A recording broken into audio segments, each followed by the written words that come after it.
ઉત્તરાખંડના ટિહરીમાં આગ ફાટ્યું. બાલગંગાએ વિકરાળ સ્વરૂપ ધારણ કર્યું. 2ના મોત, અનેક મકાન ધ્વસ્ત. ઉત્તરાખંડના ટિહરીમાં બુઢા કેદાર ક્ષેત્રમાં આગ ફાટવાની ઘટનાને પગલે હાહાકાર મચી ગયો. બાલગંગા નદીમાં એકાએક પૂરની સ્થિતિ સર્જાતા ચારેકોર વિનાશના દૃશ્યો સર્જાયા હતા.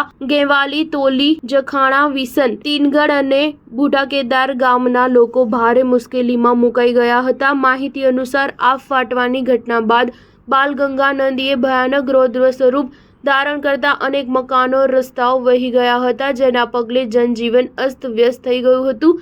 કેટલાક વિડીયો પણ સામે આવ્યા હતા, જેમાં દુકાનો, મકાનો વહી જતા સ્પષ્ટ દેખાય છે. બુઢા કેદારના તોલી ગામમાં તો ભૂસ્ખલન જેવી ઘટના બનતા એક માં દીકરી જીવતી દટાઈ ગઈ હતી. સમગ્ર ખીણ વિસ્તારમાં લોકોમાં ફફડાટ ફેલાયો છે. મૃતકોની ઓળખ સરિતા દેવી અને અંકિતા તરીકે થઈ હતી. સ્થિતિ એવી ભયાનક થઈ છે કે તંત્રની ટીમ રેસ્ક્યુ કે સહાય પહોંચાડવા માટે ત્યાં સુધી પહોંચી શકી નથી. આગ ફાટવાની ઘટનાને કારણે મકાનો પણ ધરાશાયી થઈ ગયા હતા. વિસ્તારના અનેક ભાગોમાં પીવાના પાણી તથા વીજળીનો સપ્લાય પણ ખોરવાઈ ગયો છે. તંત્રએ નુકસાનનું આકલન કરવાની શરૂઆત કરી દીધી છે. સ્ટાર ન્યૂઝ 7 હંમેશા સચ્ચાઈની સાથે.